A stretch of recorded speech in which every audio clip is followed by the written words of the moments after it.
உலகம் முழுவதும் வாழ்ந்து கொண்டிருக்கும் கோடிக்கணக்கான கலைஞர் தொலைக்காட்சியின் என் உயிரினும் மேலான ரசிக பெருமக்களுக்கு ஆங்கில புத்தாண்டு நல்வாழ்த்துக்களை தெரிவிப்பதில் மகிழ்ச்சி அடைகிறேன். இந்நிகழ்ச்சியை வழங்குபவர்கள் வைக்கிங் பனியன்ஸ் மற்றும் பிரீஃப்ஸ் மற்றும் இந்த நிகழ்ச்சியின் ஸ்பெஷல் பார்ட்னர் இந்தியாவின் நம்பர் 1 டீலர் வசந்த் & கோ புத்தாண்டு சிறப்பு தள்ளுபடி விற்பனை மற்றும் இந்த நிகழ்ச்சியை இணைந்து வழங்குபவர்கள் 999 பிரிஸ்டீஜியஸ் லுங்கிகள் மற்றும் Milkha wonder cake. Associate sponsors அரசன் சோப், ரொம்ப நல்ல சோப் மற்றும் அரசன் வாஷிங் பவுடர் மற்றும் கோபால் டூத் பேஸ்ட் மற்றும் அஞ்சால் அலுப்பு மருந்து. இந்த வணிக நிறுவனங்கள் இணைந்து வழங்கும் கலைஞர் தொலைக்காட்சியின் ஆங்கில புத்தாண்டு சிறப்பு பட்டிமன்றம். இந்த டிசம்பர் 31 ராத்திரி ஒரு 9 மணிக்கு வீட்டில் உட்காந்து என்னென்ன நினச்சிட்டு இருப்பான். இந்த வருஷம் இந்த 2024 ஐயோ ஏன் தான் தொடங்குச்சோ அப்படின்னு சில பேர் நினைப்பாங்க. இந்த 2024 நடந்த நல்ல விஷயங்கள், நம்ம வீட்டில் நடந்த மற்ற விஷயங்கள் எல்லாத்தையும் அப்படி ஒரு ரவுண்டு ஓட்டிகிட்டு இருப்பான். இந்த ஜனவரி 1ங்கிறப்ப மட்டும் எல்லாரும் என்ன தான் நினைக்கிறான்னு தெரில, ஒரு புது முடிவு எடுக்கணும்ட்டு நிறைய பேர் நினைக்கிறது இந்த நேரில் தான். இதில் ரொம்ப முக்கியமான முடிவு பெரும்பாலும் இந்த 2 தான். ஒன்று, சிகரெட்டு குடிக்கிறத விட்டுறணும். தண்ணி போடுற ஆள் ஜனவரி 1லேருந்து போடக்கூடாது அப்படின்னு முடிவு எடுத்துகிட்டு என்ன செய்வாங்க, 31 இன்னைக்கு தான் நமக்கு கடைசி சான்ஸ் அப்படின்ட்டு ஒரு ஃபுல்லை வாங்கி ஒரு 5 பேர் உட்காந்து கண்ணா அப்படின்னா நான் அடித்து ஏற்றி நைட்டு 31-12 வரைக்கும் அப்படி இருப்பேன். 12:05க்கு நிப்பாட்டிட்டு படுத்துருவாங்க. நாளையிலேருந்து நமக்கு இது கிடையாதுறான்னு பாட்டெல்லாம் உடச்சி போட்டு காலையில் ஜனவரி எந்திரிப்பார். ஒரு 11 மணிக்கு எந்திரிப்பேன். நைட்டு ஊற்றுன அந்த அலுப்பில் எந்திரிச்சு பார்த்தா அப்படியே ஒரு மாதிரி தலை கின்னு இருக்கான். பக்கத்து வீட்டுக்காரங்க வருவாங்க, என்ன மாப்பிள்ள விட்டுட்டியாம்ல, கைகுடுறா, சந்தோஷம்டா, சே இன்னிலேருந்து நீ சாப்பிட மாட்டேன். ஆமாடா இன்னிலேருந்து நான் விட்டேன் மாப்பிள்ள, ஆனால் தலை கின்னு இருக்குடா, இன்னைக்கு நாள் முழுதும் இப்படியே இருக்குமா அப்படின்னா. இதுக்கு வேற மருந்தே இல்லைடா, ஒரே ஒரு கட்டிங் சுடு தண்ணியில் ஊற்றி அடிச்சிரு, அதுக்கப்புறம் நீ சாப்பிடாத அப்படின்றான். பளிச்சுன்னு விட்டுருமா. எப்படி வர்றான் பாருங்க ஆளுக. ஒரு உறுதி எடுத்தவனை ஒரு 2 செகண்டில் கெடுத்து வெட்டி ஆக்கி விட்டுறான். அந்த 1ஆம் தேதி எங்கேயாவது ஒரு நல்ல கோயிலுக்கு நம்மளுக்கு பிடிச்ச இடத்துல காலையில் அந்த 12 மணியை அந்த இடத்துல கொண்டாடணும்னு ஒரு சில பேர் கோயில்களுக்கு போவாங்க, சர்ச்சுக்கு போவாங்க, மசூதிகளுக்கு போவாங்க. இந்த ஆங்கில புத்தாண்டில் கலைஞர் தொலைக்காட்சி நம்ம எல்லாத்துக்கும் ஒரு அருமையான தலைப்பெண்ணைக்கு கொடுத்துருக்காங்க. உண்மையும் நேர்மையோடும் வாழ்வது மகிழ்ச்சியா துயரமா? மகிழ்ச்சி தான் அப்படின்னு பேசுகிறதுக்கு ஒரு 3 பேர், துயரமே அப்படின்னு பேசுகிறதுக்கு ஒரு 3 பேர். உண்மையும் நேர்மையோடு வாழ்வது மகிழ்ச்சியா துயரமா? எங்கே வாழ முடியுது? யாராவது நம்மளை நல்லா இருக்கீங்களான்னு கேட்டால் நம்ம உள்ளத்தில் இருக்கிற அத்தனையும் சொல்கிறோமா? இது வரைக்கும் நல்லா இருக்கீங்களா அப்படின்னு கேட்டால் 1008 வியாதி இருந்தாலும் நம்ம என்ன சொல்கிறோம்? ஏதோ உங்கள் புண்ணியத்தில் நான் நல்லா இருக்கேன். யாராவது அவன் உடம்புல இருக்க வியாதிகளை வரிசையாக அது வரைக்கும் சொல்லியிருக்கோமா? நல்லா இருக்கீங்களா பிரதர்? ஏன் பிரதர் கேட்குறீங்க? சுகர் 400 இருக்குங்க பிரதர், ப்ரெஷர் 350 இருக்குங்க பிரதர், சால்ட் இப்போ தான் செக் பண்ணிட்டு வந்தேன், உங்களுக்கு சால்ட் ஓவராக இருக்குன்னாரு. அதே மாதிரி கிட்னியில் ஸ்டோன் இருக்குன்றிருக்காரு பிரதர், கால் வீங்கி 15 நாள் ஆகுது பிரதர், லிவர் கம்ப்ளைண்ட் வேறு இருக்குது. என்ன பிரதர், த்ரோட் இன்ஃபெக்ஷன் நேற்றுலேருந்து தாங்க முடியல பிரதர், ஃபீவர் 103 முந்தா நாள், தெரியுங்களா உங்களுக்கு? அவன் முன்னால் இருக்கவன் நிலைமையை யோசனை பண்ணி பாருங்க. மனுஷனாடா நீ? என்னடா உலகத்தில் இருக்க வியாதி பூரா உங்ககிட்ட தான், உள்ளத்தில் இருக்கிறத பூரா நம்ம சொல்ல முடியுமா? வாழ்க்கையில் உண்மையும் நேர்மையும் கடைப்பிடித்து வாழ்பவர்கள் ஒரு பெரிய குரூப்பே இருக்கு. அந்த நேர்மையும் உண்மையும் கலந்த வாழ்க்கை வாழ்வது மகிழ்ச்சியே அப்படின்னு பேசுகிறதுக்கு 3 பெரிய பேச்சாளர்கள் வந்திருக்காங்க. அவர்களில் முதல் பேச்சாளராக வந்திருப்பவர் எங்கள் அன்பு சகோதரி ஸ்ரீவில்லிபுத்தூரிலிருந்து வருகை தந்திருக்கும் திருமதி இந்திரா ஜெயச்சந்திரன் அவர்கள் வருகை தந்திருக்கிறார். அவரை தொடர்ந்து அந்த அணியில் பேசுவதற்கு வருகை தந்திருப்பவர் அன்பு தோழர் பிரகதீஸ்வரன் அவர் மகிழ்ச்சியே அப்படிங்கிற அணியில் பேச வந்திருக்காங்க. அந்த அணியினுடைய நிறைவு பேச்சாளராக வருகை இருந்திருப்பவர் எங்கள் அன்பிற்கும் மரியாதைக்குரிய அருமை மருத்துவர் டாக்டர் ஜெயராஜமூர்த்தி, நம்ம வடலூர் வள்ளலாருடைய சிஷியன் அப்படின்னு கூட சொல்லலாம் அவரை. இந்த பக்கம் உண்மையும் நேர்மையோடும் வாழ்வது துயரம்தான் அப்படின்னு பேசுவதற்கு கவிஞர் நெல்லை ஜெயந்தா, அற்புதமான கவிஞர். அதற்கு அடுத்து இந்த அணியிலே பேச வந்திருப்பவர் எனது அருமை தம்பி கவிஞர் இனியவன், துயரமே என்ற அணியில் பேச வந்திருக்கிறார். எங்களுடைய அணிக்கு புதிதாக சேர்ந்திருப்பவர் அருமை சகோதரி குரு ஞானாம்பிகை. அவங்க இன்னைக்கு நம்ம டீமுக்கு புதுசாக வந்திருக்காங்க.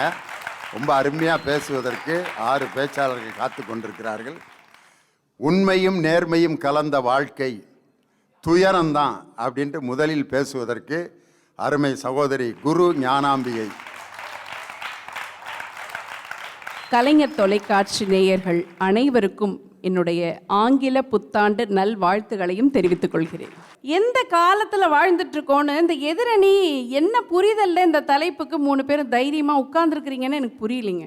நீங்கள் வாழ்க்கை முழுக்க நேர்மையாகவும் உண்மையாகவும் இருப்பது மகிழ்ச்சின்னு சொல்கிறீங்க. நாங்களும் ஒத்துக்கிறோம். நாங்கள் ஒன்றும் மோசமானவங்க இல்லை, நல்லதுக்கு எதிரானவங்க இல்லவே இல்லை. நீங்கள் பேச வந்திருக்கீங்கல்ல, நான் ஒன்று கேட்குறேன். வீட்டில் நீங்கள் உண்மையாக பேசி மட்டும் வாழ்ந்துட முடியுமா? உங்கள் மனைவியும் அம்மாவும் இருக்கும்போது 2 பேர் மத்தியில் 2 பேர்கிட்ட பாசம் ஒழுக மனசில் பட்டதை என்னைக்காவது பேசியிருக்கீங்களா? மனசாட்சியை தொட்டு சொல்லணும். அந்த நடுவில் இருக்கிறவர் பதுங்கி போய் உட்கார்ந்துருக்கும் போதே அவர் எல்லா வேலையும் செய்வார்னு தோணுது எனக்கு. ஒரு மனுஷன் முகத்தை பார்த்து இப்படிலாம் எடை போடாதீங்கம்மா, நல்லவர் அவர். எல்லாருக்குமே தெரியும், நம்ம நேர்மையாக இந்த கூட்டத்துக்குள்ளே இருந்தோம்னா நம்மளை வினோதமாக பார்க்குறாங்கங்க.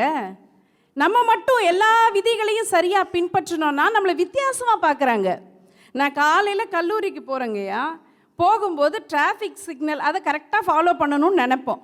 சிவப்பு இருந்துச்சுன்னா நிற்போம், பச்சை வந்துச்சுன்னா போவோம். நான் போய் நிற்கிறேன், முதல்ல நான் போய் நிற்கிறேன். வரிசையாக நொடிகள் 50, 40, 30, 20ன்னு போகுது. அவர் 8, 7ன்னு வரும்போது மனுஷனுக்கு டென்ஷன் தாங்கலை, பயங்கரமாக காது கிழிய ஹார்ன் அடிக்கிறாரு. 4, 5 வரும்போது பக்கத்தில் வந்துட்டார். வந்த மனுஷன், அது இந்த ஆண்கள் எனக்கு ஒன்றுமே அந்த சைக்காலஜி புரியலிங்க. அந்த டிரைவிங் சீட்டில் பெண்கள் இருந்தால் ஏங்க அவ்வளோ பிபி ஏறுது உங்களுக்கு?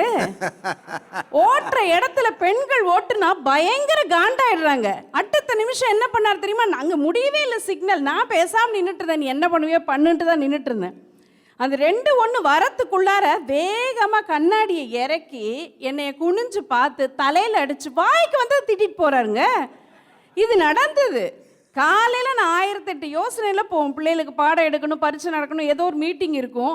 வந்தவங்க போனவங்க கிட்டலாம் திட்டு வாங்கணும். என்ன பண்ணிட்டேன்? நான் ரூலை ஃபாலோ பண்ணினேன். இது தப்புங்களா? என்ன ஒரு நல்ல விஷயத்தை பின்பற்றுவதில் கூட இங்கே நியாயமாகவும் நேர்மையாகவும் வாழ முடியாத சூழலில் தான் நம்ம இருக்கோம். வேலை பார்க்குற இடத்துலங்க 2 பேர் வேலைக்கு நுழையிறாங்க, ஒரே தகுதியோடு தான் நுழையிறாங்க. ஆனால் ஒருத்தன் அப்படியே பாவமாக அமைதியாக அவன் உண்டு வேலை உண்டு தகுதியை வளர்த்துக்கணும்னு அவன் பாட்டுக்கு வேலை பார்க்குறான், யார்கிட்டையும் அனாவசியமாக பேச மாட்டான். இன்னொருத்தன் ஆளுக்கு ஏற்ற மாதிரி காக்கா பிடிப்பான், சோப் போடுவான், எல்லா ரூட்டும் தெரிஞ்சு வச்சுருப்பான். இதில் யாருக்கு சீக்கிரம் ப்ரமோஷன் கிடைக்குன்னு நினைக்கிறீங்க? அந்த 2வது குறுக்கு வழியில் போகிறான் பாருங்க, அவனுக்கு தான் ப்ரமோஷன் கிடைக்கும். அவன் தான் எல்லா தாஜாவும் பண்ணி வச்சுருப்பான்.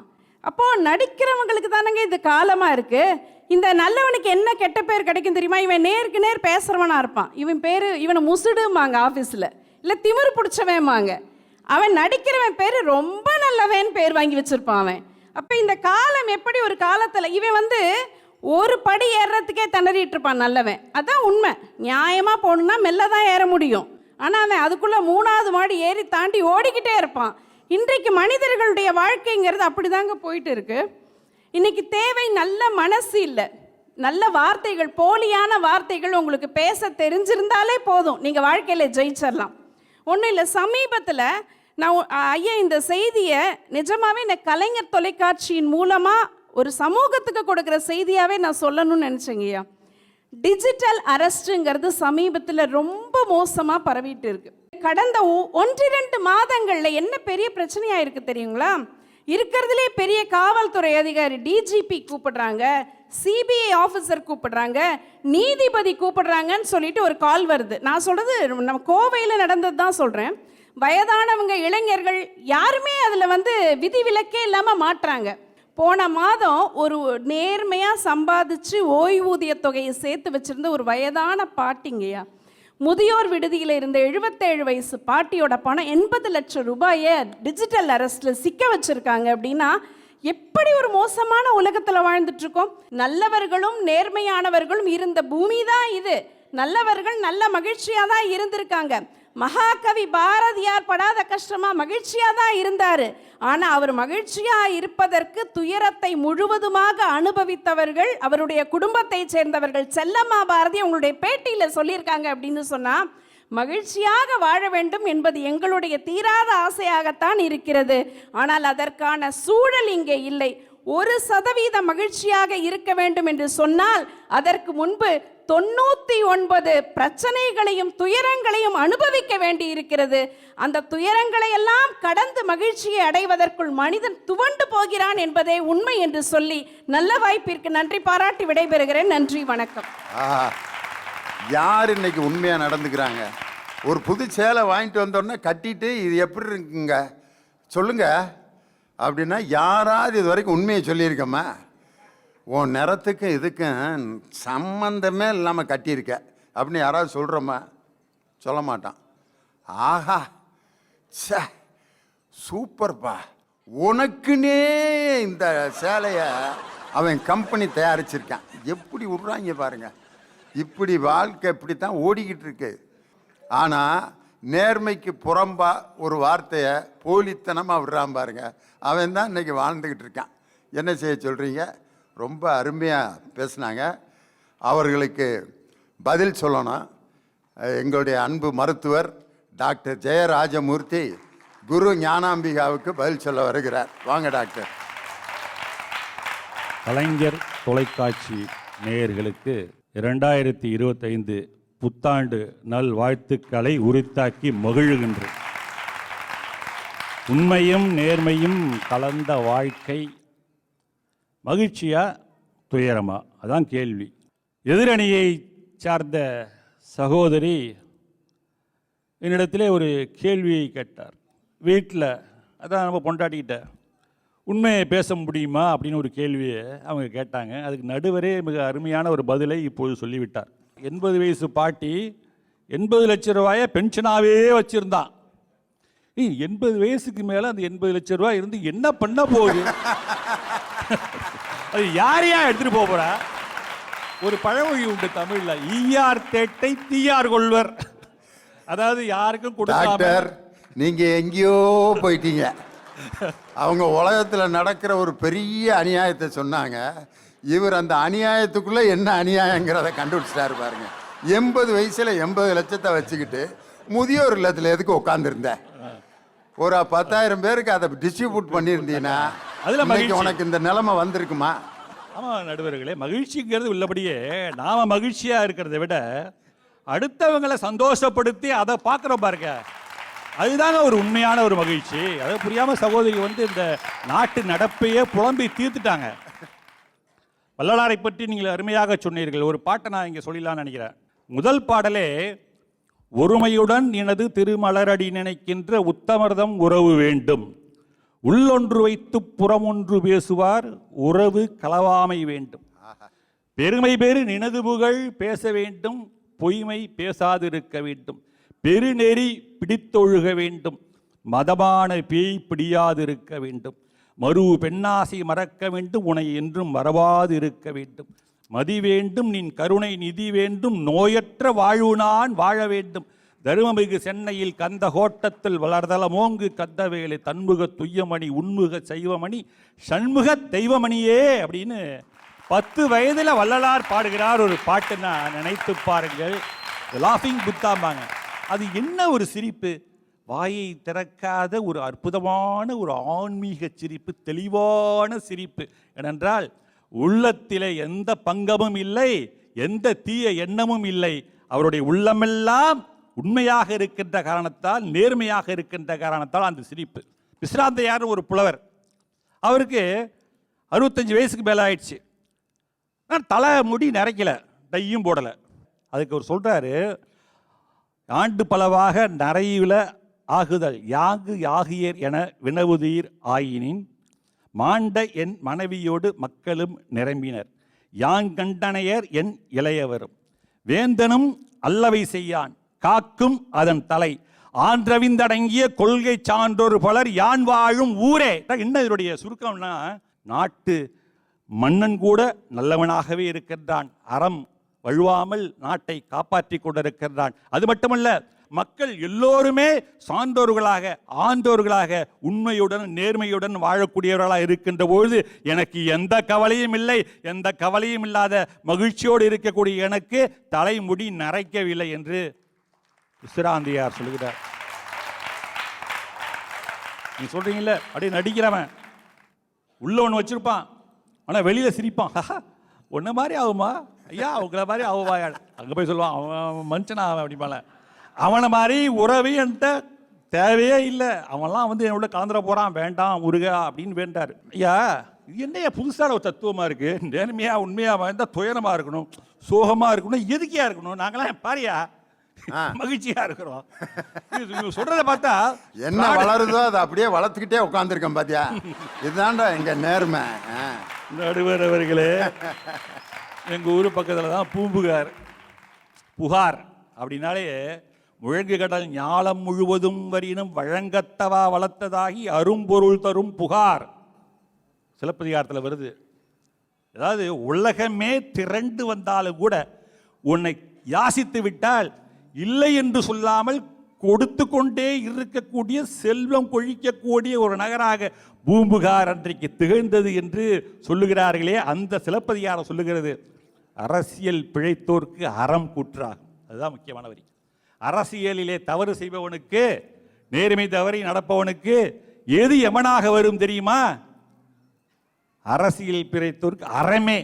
அறமே வந்து எமனாக வந்து அவனை கொல்லும் என்கின்ற உயர்ந்த காப்பியம் நமக்கு சொல்லி இருக்கிறது என்பதை மறந்து விடார்கள். சகோதரி வந்தாங்க, பாரதியாரை பற்றிலாம் பேசுறீங்களே, பாரதியார் சொன்ன ஒரு வரியை மறந்துட்டீங்க.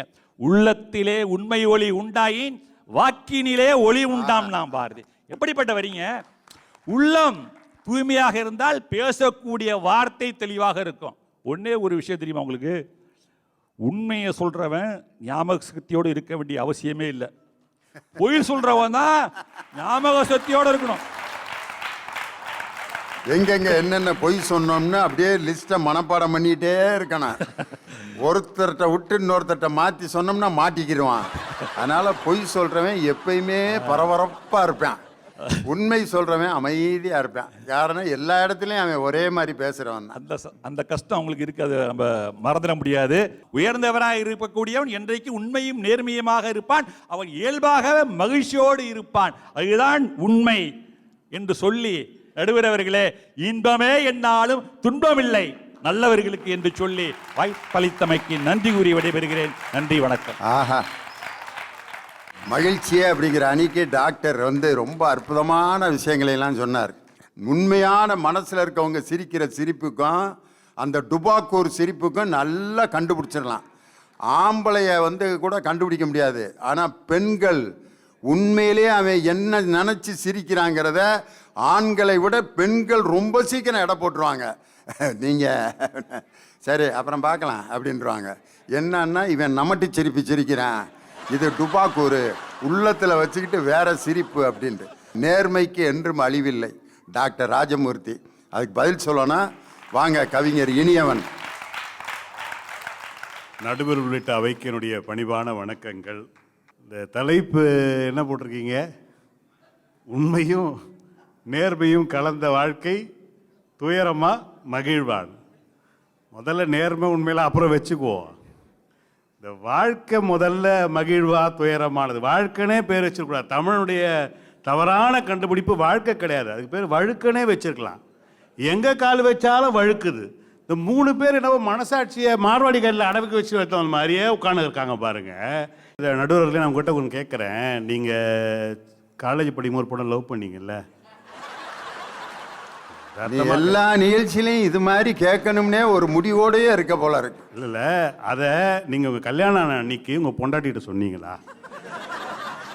இப்போ சொன்னீங்க அதெல்லாம் வேற விஷயம். அந்த அம்மா எங்க இருக்குது நமக்கு தெரியாது, அது இருக்கா இல்லையான்னு கூட தெரியாது. என்னையா நீ இப்படி என் நேர்மைக்கு இப்படி ஒரு சோதனை வைப்பேன்னு நான் எதிர்பார்க்கவே இல்லை. இப்போ எதுக்காக அதை சொல்கிறான்? வாழ்க்கைன்றது ஒரு அளவுக்கு ஸ்மூத்தாக போகணுன்ற ஒன்றுக்காக தானே. தெரியாமல் நான் கூடங்க கல்யாணத்துக்கு முன்னாடி ஒரு பிள்ளைய லவ் பண்ண, அவன் என்ன லவ் பண்ணல. நான் தெரியாமல் என் வீட்டுக்கார மட்டும் சொல்லிட்டேன் நான் ஒரு பொண்ணை லவ் பண்ணிட்டேன்னு. அப்போ தான் எங்கள் வீட்டில் லேண்ட்லைன் வாங்கியிருந்தோம். இந்த லேண்ட்லைன் புதுசாக வாங்கினா அந்த கம்பெனிக்காரங்களுக்கு ஒரு பெரிய பிரச்சனை. அடிக்கடி ஃபோன் பண்ணி பார்ப்பானுங்க, கிர்ன்னு வரும், யாரும் கட் ஆகிடும், கிர்ன்னு வரும், கட் ஆகிடும். நம்ம போய் எடுத்தோன்னே எவனா பேசுவான், உடனே எங்கள் வீட்டுக்காரங்க பேசுவாங்க, அவள் பேசுகிறா போல தெரியுது. சார் இது வரைக்கும் என் மனைவி செய்த சமையல் நான் குறை சொன்னதே கிடையாது. நம்ம சொல்லிட்டோன்னு வச்சுங்களேன், அப்போ எவன் நல்லா சமைக்கிறாளோ அவகிட்டே போய் சாப்பிடும். இந்த திட்டு வாங்காத ஒரு ஆம்பளை இந்த நாட்டில் இருக்கிறானா? நடுவில் நீங்கள் சொல்லுங்கள், நீங்கள் வாங்கியிருப்பீங்களே எவ்வளோ திட்டு? வாங்கலைன்னு சொன்னாலும் நீங்கள் வேற மாதிரி நினைப்பீங்க. வாங்கியிருக்கேன். சார் மனுஷன் பிறக்கிறாள். இப்போ என்னோட பிறப்பு பிறந்த உடனே நான் என்ன பாவம் பண்ணியிருப்பேன்? ஒரு பாவம் பண்ணியிருப்பேனா? ஒரு நேர்மை தவறி இருப்பேனா? ஒரு உண்மை தவறி இருப்பேனா? என்னை தூக்கி பக்கத்து நர்ஸுக்கிட்ட கொடுத்து செவுள்லையோ பொலார் பொலார் பொலார் பொலார். சார் ஒன்று தெரிஞ்சுங்க, இப்படி செவுளில் அடிக்கிறதுனால தான் அந்த அம்மாங்களுக்கு பேர் செவிலியர்னு பேர் வச்சிருக்கான். இப்படிதான் எல்லாரும் கை தட்டாங்க. பாருங்க, ஒருத்தன் அழுகுறான், ஊரே சேர்ந்து சிரிக்குது. பெத்த தாய் எங்க அம்மாவும் சிரிச்சுது. ஆனா செவிலியருக்கு இப்படி ஒரு அர்த்தம் சொன்ன தமிழ் புலவர் நீ ஒரு ஆள் தான்யா. இதை தமிழ் வாத்தியாரெல்லாம் கேட்ட இதையும் லியோனி கேட்டுக்கிட்டு உட்காந்துருந்துருக்காரு பாருங்க.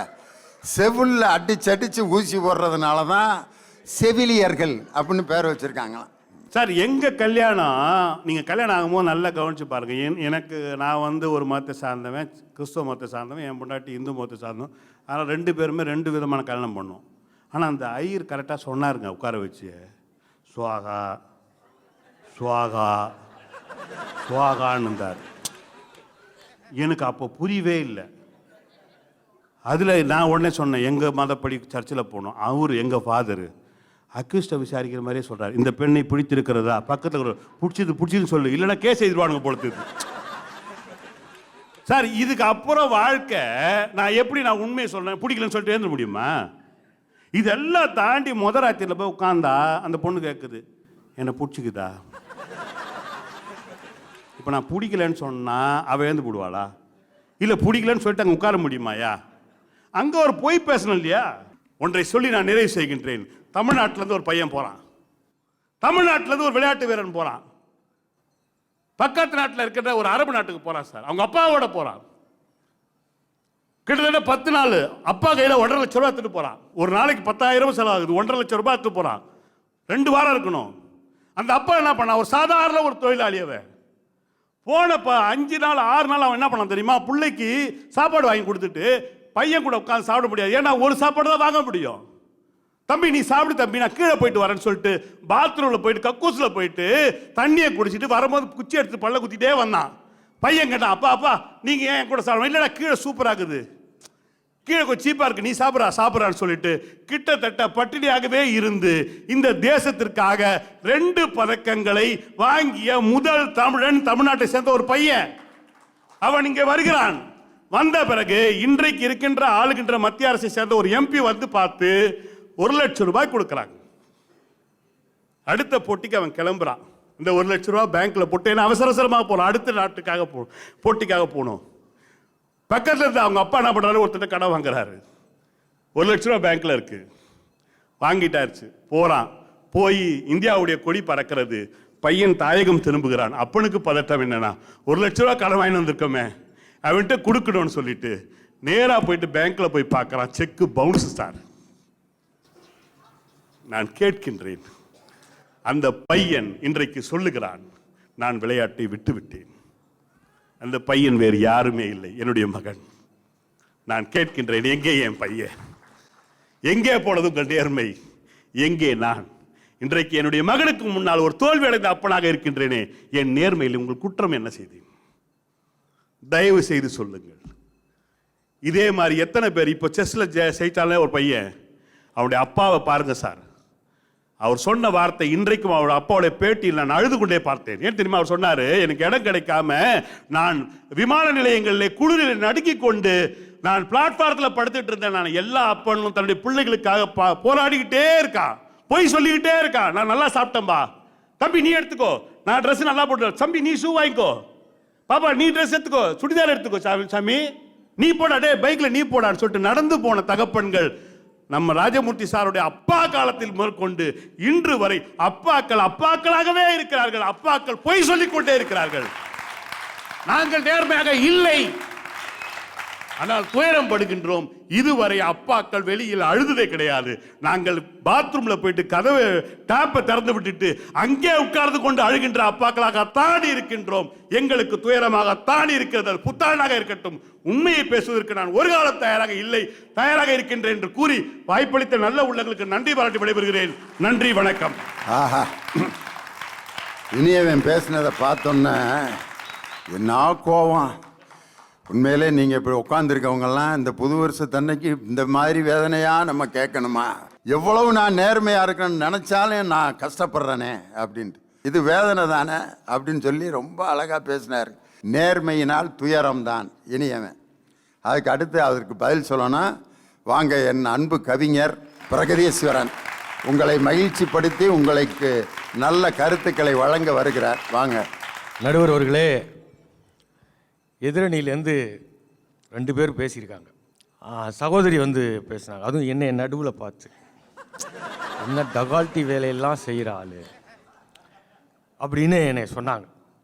வீட்டில் நீங்கள் பொய் சொல்லாமல் இருப்பீங்களா அப்படின்னு கேட்டாங்க. பொய் சொல்லாமல் உண்மையாக இருக்கிறங்கிறது எப்படி? நீங்கள் குறுக்கு வழியில் போகிறது ஈஸி, சீக்கிரம் போயிடலாம். நேர் வழியில் போகிறது கஷ்டம். பட்டுக்கோட்டை எழுதினார், விளையும் பயிரை வளரும் கொடியை வேருடன் அறுத்து விளையாடும் மனம் வெந்திடும் தோட்ட காரனிடம் மிரட்டு வார்த்தைகளாடும் பரவரட்டு கீதமும் பாடும் விதவிதமான பொய்களை வைத்து புரட்டும் உலகமடா. தம்பி தெரிந்து நடந்து கொள்ளடா, இதயம் திருந்த மருந்து சொல்லடா. அன்பு படர்ந்த கொம்பினிலே ஒரு அகந்தை குரங்கு தாவும், அதன் அழகை குலைக்க மேவும். கொம்பும் ஒடிந்து கொடியும் குலைந்து குரங்கு விழுந்து சாவும். சிலர் குணமும் இதுபோல் குறுகி போகும் குருட்டு உலகமடா.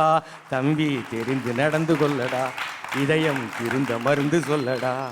அதோட நிறுத்தியிருந்தா பட்டுக்கோட்டை இல்லை, தெரிந்து நடந்து கொள்ளடான்னு மட்டும் முடிக்கல, இதயம் திருந்த மருந்து சொல்லடா. இந்த உலகம் பொய் சொல்லிக்கிட்டே தான் இருக்கும். அதான் யாரோ ஒரு நல்லோர் ஒருவர் உள்ளரே அவர் பொருட்டு எல்லோருக்கும் பெய்மழை. இந்த உண்மையாக இருக்கிறது ரொம்ப அதிகம்லாம் வேண்டாம், கம்மியாக இருந்தாவே போதும். இந்த நாட்டில் காந்தியை பார்த்து ஏன் பிரிட்டிஷ்காரன் பயந்தான்?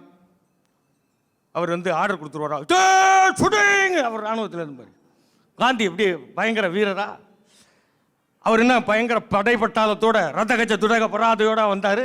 ஒண்ணுமே இல்லை. அவர் வாட்டுக்கு ரகுபதி ராகவ ராஜா ராபதி, அது கூட சத்தம் இவ்வளவு சத்தமா இருக்காது, துப்புன்னு சுட்டுவிட்டாங்க. பிரிட்டிஷ்கார சுடலை. நல்லா பார்த்துங்க. அவன் போன பிறகு அவன் கேட்டான் நம்மளை, நாங்க இத்தனை வருஷம் அந்த ஆளை பத்திரமா தானடா பார்த்துக்கிட்டோம், போன 1 வருஷத்துல போட்டு தள்ளிட்டியலடா. அதுல வேற அவர் என்ன கம்பி கட்டுறாரு பாருங்களேன். இங்க உலகத்துல நீங்க வரலாற்றுல உண்மையா இருந்தவங்கன்னா இந்த வரலாறு கொண்டாடிக்கிட்டே இருக்கும், வரலாறு கொண்டாடிக்கிட்டே இருக்கும். பொய்யா இருக்கிறன்னா வரலாறுல எப்போ வேணாலும் அடிச்சுக்கிட்டே இருப்பாங்க சார். உண்மை சொல்லிட்டு நீங்க பேசாம இருந்துடலாம், உண்மை அது அவ்வளவுதான். ஆனா பொய் சொல்லிட்டு அந்த பொய்யை மறைக்க ஒரு பொய். என்எஸ் கிருஷ்ணன் நடிகர் சங்கத்தில் இருக்கும்போது நடிகர் சங்க கூட்டத்துக்கு இப்போ பெரியாரை கூட்டி வந்திருக்காங்க. என்எஸ்கே பயந்துக்கிட்டே இருக்காரு, கிழமை எது வேணாலும் பேசுவார், பட்டதை பேசிடுறது தானே, ஐயோன்னு பயந்துக்கிட்டே இருக்காரு. கரெக்டாக போட்டிருக்காரு. ஆரம்பிச்சோடனே பெரியார், இந்த நடிகர்கள்லாம் அயோக்கிய பசங்க, ஒன்றுமே செய்யாமல் இவ்வளவு சம்பளம் வாங்குறீங்களே, இதெல்லாம் நல்லா இருக்கா? தினம் உழுகுறவன் 8 அணா கூலி வாங்குறான், நீ சும்மா 2 கையும் காலையும் அழைச்சி விட்டு கோடியாக இப்போ லட்சமாக பணம் வாங்குற, எல்லாம் அழகு பசங்க வருமான வரி கட்டுறதில்லை அப்படின்ட்டார். இப்போ என்ன கூப்பிட்டார் யாரு? அந்த காலத்து ஹீரோக்கள்லாம் உட்காந்துருக்காங்க, தியாகராஜ எல்லாம். இப்போ என்எஸ்கே போய் பதில் சொல்லியிருக்காரு. ஐயா சொன்னீங்க நடிகர்லாம், நான் எல்லா வரியும் கட்டிட்டு எந்த பணமே இல்லை, நாடகம் போட்டு காசே இல்லைன்னு இருக்காரு. பெரியார் மறுபடியும் அப்போனா என்எஸ்கே தவிர மற்ற எல்லாம் ஐக்க போய்ங்க அப்படின்னு இருக்காரு. விடவே இல்லை அவர். பட்டதை சார் அவங்க பட்டதை பேசுன உண்மைன்னு நினைச்சதை பேசுனதுனால தான் சார் நம்ம வாழ்ந்துக்கிட்டு கை தட்டிக்கிட்டு உட்காந்துட்டு இருக்காங்க. மனசுல பட்டதை வாழ்க்கை சார், அப்படிதான் நாங்கள் வாழ்றோம். அங்கே கேட்டாங்களே சகோதரி வந்து வீட்டில எல்லாம் ஒரே காமெடி தான்மா என் வீட்டில எல்லாம். இங்க மட்டும் இல்லை, ஏன் நீங்க ரொம்ப சீரியஸா பாருங்க. அவர் இனியும் வந்தாரு, துயரம் தான் பேசணும்னு ஜாலியா பேசிட்டே இருக்க ஒரு துயரம் ஆயிடுறாரு. அவரே துயரமாகி டென்ஷன் ஆயிடுறாரு. உண்மை பேசுங்க, ஜாலியா இருக்கலாம், ரிலாக்ஸ், ஜாலி. ஏன் ஒன்றும் இல்லைங்கள்ட்ட ஃப்ரீ எப்பவும். ஏங்க நம்ம மாட்டிக்குவோம் தெரியும், அலோ சொல்லையிலே கண்டுபிடிச்சிடுறாங்க எத்தனை பேருக்கு போயிருக்குன்னு. 3 பேருக்கு ஒன்று சொல்கிறேன் கேளுங்க. இந்த நியூ இயர்லேருந்து நீங்கள் சொன்னீங்க டைரி எழுதணும், அது எழுதணும், இது எழுதணும். கொஞ்சம் இல்லை, உண்மையாக வரும். 1 மாதம் இருந்து பாருங்க. இனி அவனுக்கு மட்டும் 1 நாள் மட்டும் போதும். வீட்டில் போய் சொல்லாம இல்லை 3 தான்.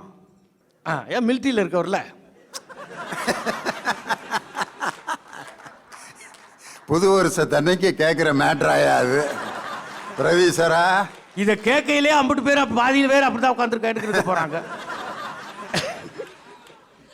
உண்மை என்பது நீங்கள் வாழ்ந்து பார்க்கும்போது தான் அது தெரியும். இல்லாவிட்டால் வாழ்ந்தவர்களை வரலாற்றில் பார்க்கும்போது நீங்கள் கற்றுக்கொள்ள முடியும். அதுதான் உண்மை. உண்மையோடு மனசாட்சிக்கு விரோதம் இல்லாம ஒரு நாள் ஒரு வாழ்க்கையை வாழ்ந்து பாருங்க. இன்னையிலேருந்து இந்த வருஷத்துக்கு, புது வருஷத்துல இந்த பார்த்துக்கிட்டு உங்களுக்கு ஒரு நாள் முழுக்க உண்மையாவே பேசி உண்மையா வாழ்ந்துட்டு அன்னைக்கு போய் படுத்து தூங்கி பாருங்க. அந்த தூக்கத்திற்கு இணை வேத எதுவும் இல்லை. உண்மையை நேசிப்போம், உண்மையோடு வாழ்வோம். நன்றி, வணக்கம். இன்னைக்கு உண்மையா இருக்கிறவங்க தான் சந்தோஷமா இருக்காங்க. நான் இந்த அணியை நினச்சி தான் பாவமாக நினச்சேன். ஆனால் இந்த அணி இன்னைக்கு டாப்பில் போயிடுச்சு. இது வேதனைகளை பேசுகிற அணியாக மாறிடுச்சு இன்னைக்கு. வாங்க நெல்லை ஜெயந்தா. உலகமெங்கும் இருக்கின்ற கலைஞர் தொலைக்காட்சியின் ரசிக பெருமக்கள் அனைவரையும் நான் வணங்கி ஆங்கில புத்தாண்டு வாழ்த்துக்களை தெரிவித்துக் கொள்கிறேன். உண்மையும் நேர்மையும் கலந்த வாழ்க்கை மகிழ்வா துயரமா என்பது 2வது. வாழ்க்கை என்பதே துயரம் என்று ஆரம்பித்தார். அதுதான் உண்மை. நீங்கள் யாரை, எந்த சான்றோர்களையும், எந்த அறிஞர்களையும், எந்த துறவிகளையும் கேட்டு பாருங்கள். வாழ்க்கை என்பது, இந்த பிறவி என்பதே துயரமானது என்றுதான் சொல்லியிருக்கிறார்கள். நளினி தலகத ஜலமதி தரளம் தத்வத் ஜீவிதம் அதிசய சபலம் என்று ஆதிசங்கரர் தன்னுடைய பஜகோவிந்தத்திலே சொன்னார். அதை கவியரசர் கண்ணதாசன் அந்த 31 பாடல்களை மொழிபெயர்த்தார்.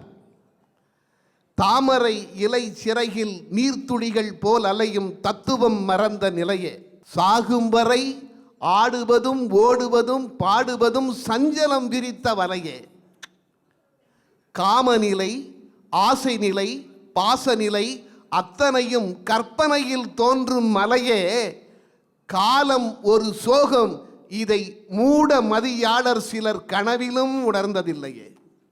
கண்ணதாசன். ஆக வாழ்க்கை என்பதே துயரம் நிறைந்தது என்று எல்லோரும் சொல்லியிருக்கிறார்கள். அந்த வாழ்க்கையிலும் நீங்கள் உண்மையாகவும் நேர்மையாகவும் இருந்து பாருங்கள். எவ்வளவு துயரம் என்பது அப்பொழுதுதான் தெரிய வரும்.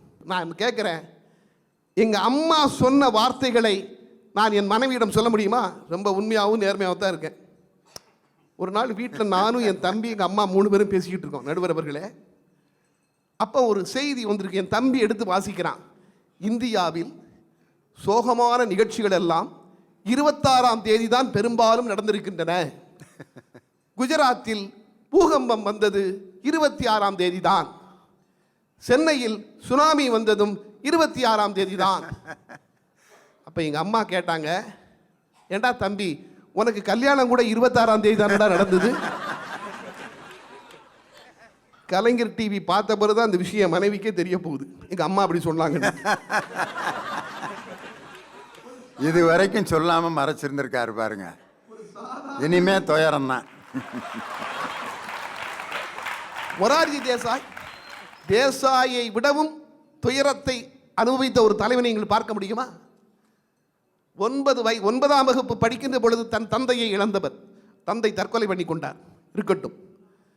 அந்த மருத்துவக் கல்லூரியில் மகள் படிக்கிறாள். இந்து, மகள் பெயர் இந்து, படிக்கிறாள்.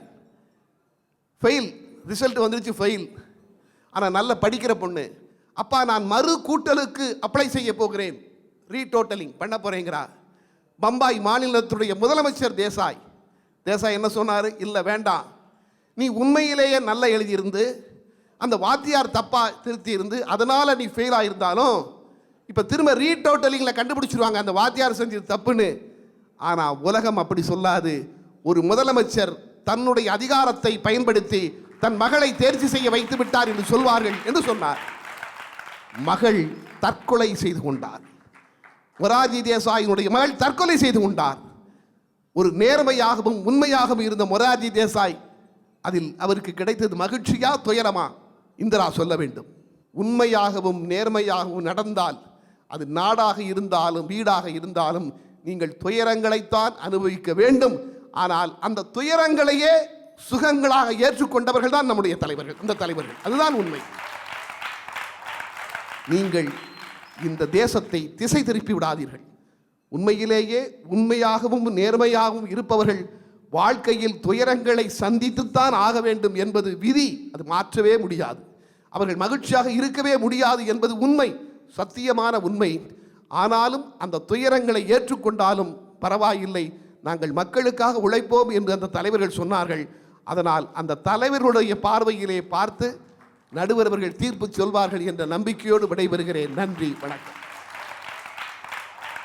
வேறு நாட்டில் நடக்கிறது பூரா வேதனை, ஆனால் நல்லது நடக்குது அப்படின்னு இவங்க அந்த நல்லதே என்ற அணியை நிறைவு செய்ய எங்கள் அன்பு சகோதரி திருமதி இந்திரா ஜெயச்சந்திரன் உங்களுடைய பலத்த கரவொலியோடு மேடைக்கு வருகிறார். புது வருஷத்தன்னைக்கு பாசிட்டிவாக முடிக்கணும், அதனால தான் இந்திராவை மேடைக்கு கூப்பிட்டுருக்கேன். வாங்க. உலகெங்கும் இருக்கக்கூடிய கலைஞர் தொலைக்காட்சி நேயர்களுக்கும் பார்வையாளர்கள் அத்துணை பேருக்கும் என்னுடைய பணிவான வணக்கங்களும் ஆங்கில புத்தாண்டு வாழ்த்துக்களையும் தெரிவித்துக் கொள்கின்றேன். இந்த 2025க்கு மக்களுக்கு, இளைஞர்களுக்கு, சிறியவர்களுக்கு தேவையான ஒரு புரிதலை கொண்டு போகக்கூடிய பட்டிமன்ற தலைப்பாக இதை நான் பார்த்து மகிழ்கிறேன். உண்மைனா என்ன நமக்கு தெரியும், நேர்மைனா என்ன தெரியுமா? நாம் பிறரிடத்திலே உண்மையாக நடந்து கொண்டால் அதற்கு பெயர் நீதி. நாம் நமக்கு நாமே நம்முடைய நெஞ்சுக்கு உண்மையாக நடந்து கொண்டால் அதற்கு பெயர் தான் நேர்மை. இந்த நேர்மை கண்டிப்பா இருந்தாதான் மகிழ்ச்சியா இருக்க முடியும். மகிழ்ச்சினா நீங்க பணத்தால வர்றதோ அதிகாரத்தால வர்றதோ இல்லைங்க. நெருப்பு தலையில பிடிச்சாலும் சுடர் மேல் நோக்கி தான் இருக்கும். அது மாதிரிதான் ஒரு நேர்மையாளனுடைய செயல்பாடுகள் இருக்கும். முதல்ல வந்து பேசின சகோதரி, என்னுடைய அன்பிற்கினிய தோழி பேராசிரியர் அம்பிகா பேசும்போது நிறைய விஷயங்களை பதிவு பண்ணாங்க. நீங்க வந்து மனைவி கிட்டையும் சொல்லி அம்மா கிட்டையும் சொல்லி அதே உண்மையை மாத்தி மாத்தி சொல்லிடுவீங்களான்னு ஒரு பெரிய கிரிட்டிக்கலான கொஸ்டினை இந்த மேடையில ஆண்களுக்கு வச்சுங்க. நான் சொல்றேன், தெரியாம தான் கேட்கிறேன். அம்மா கிட்ட ஒரு பேச்சு, பொண்டாட்டிக்கிட்ட ஒரு பேச்சு, பொண்டாட்டிக்கிட்ட ஒரு பேச்சு, அம்மா கிட்ட. இது எத்தனை நாளைக்குங்க மெயின்டைன் ஆகும்? 10 நாள் 2 பேரும் கண்டுபிடிச்சிடு. மாத்தி மாத்தி பேசாடா, சாப்புன்னு அரைஞ்சிட்டு போன்றுவா அம்மா. வீட்டுக்காரி கேட்பந்தா, வெளியே நீ பேசிக்கிட்டு இருந்தது கேட்டுத்தாருது, பேசாம இருயான்ருவா. கெட்டிக்காரன் புழுகு 8 நாளைக்கு. பழப்பழன்னு இருக்கிறதெல்லாம் பழம் இல்ல தம்பி, பழப்பழன்னு இருக்குல்ல அதெல்லாம் பழம் கிடையாது. கொசுவே வேண்டான்னு ஒதுக்கி விட்டது. ஸ்டிக்கர் ஒட்டி இருக்கோம், நம்ம தான் ஏமாறுவோம். நேர்மையாளர்கள் பழப்பழன்னு இருக்க மாட்டாங்க, பழமா இருப்பாங்க. அவ்வளவுதான் வித்தியாசம். அதுல ரொம்ப ட்விஸ்ட் பண்ணி கோளார ஒரு பேச்சு பேசினார் இனியவன். உண்மை பேசணுமா பொய் பேசணுமா, நேர்மையா இருக்கணுமா அல்லது நேர்மை இல்லாம இருக்கணுமா, இதுல ரெண்டுல எது சந்தோஷம் எது சங்கடம்ங்கிறதா கேள்வி. நான் என்ன சொல்றேன்னா, இன்னொரு விஷயத்த கூட நான் பதிவு செய்யறேன். குழந்தைகள்கிட்ட கூட உண்மையை சொல்லுங்க, சும்மா சொல்லுங்க. இது எப்படிப்பா கிடைச்சிச்சுன்னா, நான் கஷ்டப்பட்டேன்டா, அப்பாவோட ரத்தம்டான்னு சொல்லி 100 ரூபாயை கொடுங்க, அவன் நல்லா இது பண்ணுவான். நான் பாத்துக்கிறேன்டா தம்பி, நீ வச்சுக்கடா 1000 ரூபாயா, 100 ரூபா கேட்கிற போயிட்ட 1000 ரூபாய் பொய் சொல்லி கொடுத்தீங்கன்னா ஜெயிக்க மாட்டான். உங்க பிள்ளைக்கு விளையாட வாய்ப்பு கிடைக்கலையா, வேற இடத்துல ஜெயிப்பான், வாழ்க்கையில ரொம்ப நல்லா இருக்க போறான். அதை நம்புங்க. நீங்க சின்ன பிள்ளைகள்கிட்ட உண்மையை சொல்லுங்கங்க. அது நல்லதுக்கோ கெட்ட உண்மையை சொல்லுங்க. ஜவுளி கடையில 5 ரூபாய்க்கு 50 வருஷத்துக்கு முன்னாடி 5 ரூபாய்க்கு விருதுநகர்ல ஜவுளி கடைக்கு ஒரு வியாபாரம் நடக்குது. விட்டுட்டு போறாங்க ஒரு அம்மா, ஒரு அணாவை விட்டுட்டு போயிட்டாங்க. வச்ச சில்லறைய பில்லோட வச்ச ஒரு அணாவை கவனிக்கல. அந்த கடையில் வேலை பார்த்துக்கிட்டு இருந்த பையன் அந்த ஒரு அணாவை எடுத்துக்கிட்டு பின்னாடியே 1/2 கிலோமீட்டருக்கு ஓடி, ஏதாயி ஒரு அணாவை மீதி வச்சுட்டு வந்துட்டேன், சீட்டி பாவாடை எடுத்தையில உன் பிள்ளைக்கு. அந்த காலத்தில் நல்ல கொஞ்சம் கனமான காட்டன் துணி இருக்குது இல்லையா, கனமான துணி, பருத்தி ஆடைக்கு சீட்டி பாவாடைன்னு சொல்லுவாங்க.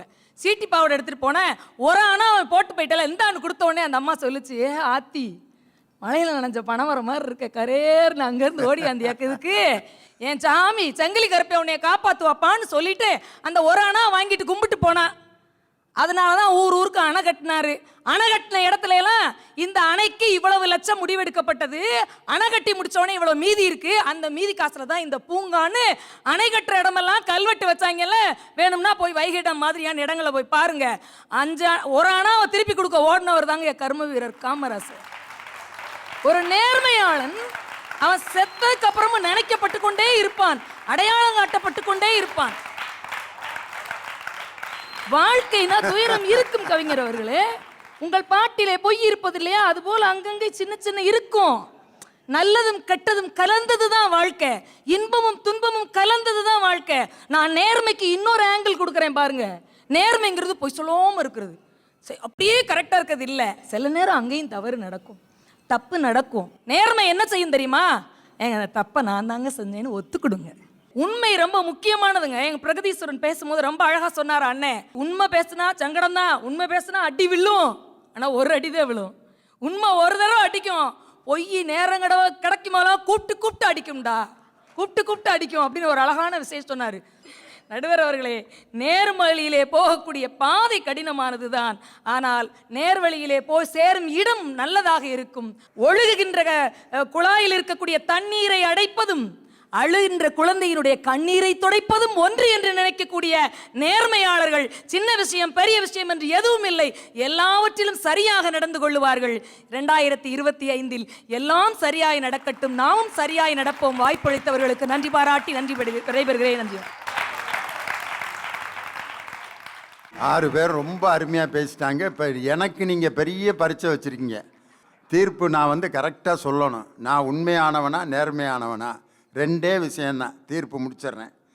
பார்த்தீங்க அப்படின்னு சொன்னால் உண்மைக்கும் பொய்க்கு இடையில தான் இப்போ தொடர்ந்து சண்டை நடந்துகிட்டு இருக்கு. ஒரு கோயிலில் ஒரு கணவன் மனைவியும் சாமி கும்பிட்டு பைக்கில் வந்துட்டு இருக்காங்க, மன நிம்மதியோடு வர்றாங்க.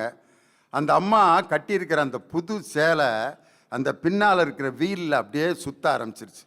சுற்றி அப்படியே அவன் வேகமாக வேற போயிட்டான், சேலை முழுவதும் அந்த வீலில் சுற்றிருச்சு. அந்த அம்மா 2 கையையும் மறைச்சிக்கிட்டு இப்படியே கூனி குறுகி நிற்கிது, கூட்டமே கூடிருச்சு. அந்த நேரத்தில் ஒரு 2 வீலரில் ஒரு இஸ்லாமிய சகோதரி வர்றாங்க. வந்து என்ன செஞ்சாங்கன்னா, அந்த பர்தான்னு சொல்லக்கூடிய அந்த மேலாடையை கலட்டி அந்த மானத்துக்கு போராடி கொண்டிருக்கக்கூடிய அந்த சகோதரியினுடைய உடம்பு மேலே போட்டாங்க. அந்த சகோதரி அந்த சேலைக்கு பதிலாக அதை சுற்றிக்கிட்டு அப்படி நின்னாங்க. பார், என் மத அடையாளம் எனக்கு முக்கியமில்லை, என் சகோதரியின் மானம்தான் எனக்கு முக்கியம்னு சொல்லி மதத்திற்கு அப்பாற்பட்ட அந்த நாணயமான நேர்மையான மகிழ்ச்சியான வாழ்க்கையை நமக்கு கொடுக்கும் அப்படின்னு இவங்க பேசுகிறாங்க. இன்னும் ஒரே ஒரு விஷயம் சொல்லிடுறேன், ஒரு சாதாரண கதை. ஒரு நாட்டினுடைய அரண்மனையினுடைய கதவுல காலங்காத்தால் ஒருத்தன் முதுகு சொரிஞ்சிக்கிட்டு இருந்திருக்கான். ராஜா பார்த்துருக்காரு, ஏய் அரண்மனையின் கதவில் முதுகு சொருகிறான், யார் அவன், யாரங்கே, அழைத்து வந்த கயவனை அப்படின்னா முதுகு சொரிஞ்சவனை கூப்பிட்டு வந்துட்டாங்க. எதற்காக அரண்மனை கதவில் நீ முதுகு சொரிந்தாய் அப்படின்னா அவன் சொல்லியிருக்கான், ராஜா எனக்கு ரொம்ப நாளாக முதுகு அரித்து கொண்டே இருந்தது, என் கையால் என் முதுகை சொரிய முடியவில்லை, அவ்வளவு அழுக்கு நடுமுதுகிலே இருந்ததால் நான் எப்படி சொரிவது என்று தெரியவில்லை, ஊர் முழுவதும் தேடினேன், உங்கள் அரண்மனை கதவுதான் சொரசொரப்பாக நன்றாக இருந்தது, அதனால் நான் முதுகு சொரிந்தேன். உடனே ராஜா, யாரங்கே வாருங்கள், இவனை பன்னீரில் குளிப்பாட்டி ஒரு சிறிய ராஜ்யத்தை அவனுக்கு கொடுத்து இவனை அரசனாக்குங்கள் அப்படின்ட்டார். முதல்ல அரண்மனை கதவுல முதுகு சொரிஞ்சவன் ராஜாவாயிட்டான். இதை கேள்விப்பட்டோன்னே 2 பேர் பிளான் பண்ணுறான், நம்மளும் போய் சொரிவோம்டா அப்படின்ட்டு 2 பேர் வந்து ஆளுக்கு ஒரு கதவுல அப்படியே சொரிஞ்சிட்டு இருந்திருக்காங்க. ராஜா, யார் அங்கே? 2 அரண்மனை கதவிலை முதுகு சொரிந்து கொண்டிருக்கிறார்கள், அழைத்து வாருங்கள் அவர்கள் 2 அப்படின்னோடனே 2 பேர் வந்திருக்காங்க. ராஜா, எங்கள் முதுகு ரொம்ப நாள் அழுக்கா இருந்துச்சு, அதனால நாங்கள் சொரிஞ்சோம். அப்போ ராஜா, இந்த 2 ஆளுக்கு 500 சவுக்கடிகளை கொடுங்கள். ராஜா, அவன் சொரிஞ்சான், அவனை ராஜாவாக்கிட்டீங்க, எங்களுக்கு ஏன் சவுக்கடி கொடுக்குறீங்க? நீங்கள் 2 பேரும் நினச்சிருந்தா நீ அவன் முதுக சொரிஞ்சு விட்டுருக்கலாம், அவன் முதுக நீ சொரிஞ்சிருக்கலாம். திருட்டு பயல்களா நீங்கள் வந்து அவனை மாதிரி நீங்கள் ராஜாவானும் நினச்சி பொய் சொன்னீங்க, உங்களுக்கு சவுக்கடிடான்னாரு. முடிஞ்சா? நேர்மையானவர்கள் முதலில் நேர்மையாக நடந்து கொண்டால் வாழ்நாள் முழுவதும் அவர்கள் நேர்மையாகத்தான் இருப்பார்கள். அதைத்தான் கண்ணதாசன் சொன்னான். 6 மனமே 6 அந்த ஆண்டவன் கட்டளை 6 சேர்ந்து மனிதன் வாழும் வகைக்கு தெய்வத்தின் கட்டளை 6 தெய்வத்தின் கட்டளை 6 ஆசை கோபம் களவு கொண்டவன் பேச தெரிந்த மிருகம், அன்பு நன்றி கருணை கொண்டவன் மனித வடிவில் தெய்வம், உண்மை என்பது நல்ல மனம், பெரும் பணிவு என்பது நல்ல மனம், இந்த 4 கட்டளை அறிந்த மனது ஆண்டவன் வாழும் வெள்ளை மனம், ஆண்டவன் வாழும் வெள்ளை மனம். வாழ்க்கையில் நேர்மை இல்லாமல் வாழ்பவர்கள் மகிழ்ச்சியாக இருக்கிறார்கள் என்ற அந்த போலியான எண்ணங்களை விட்டு உண்மையும் நேர்மையும் கலந்த வாழ்க்கையை இந்த 2025 வாழ்வோம். உண்மையும் நேர்மையும் யார் இந்த நாட்டிலே ஆதரிக்கிறார்களோ அவர்களை ஆதரித்து அதனால் நாம் மகிழ்ச்சி பெறுவோம் என்று சொல்லி 2025 ஆண்டு உண்மையும் நேர்மையும் கலந்த ஆண்டாக உங்களுக்கு வளர வேண்டும், வாழ வேண்டும் என்று உயிரினும் மேலான கலைஞர் தொலைக்காட்சியின் கோடான கோடி ரசிக பெருமக்களுக்கு ஆங்கில புத்தாண்டு நல் வாழ்த்துக்களை தெரிவித்து உங்களிடமிருந்து விடைபெறுகிறேன். நன்றி, வணக்கம்.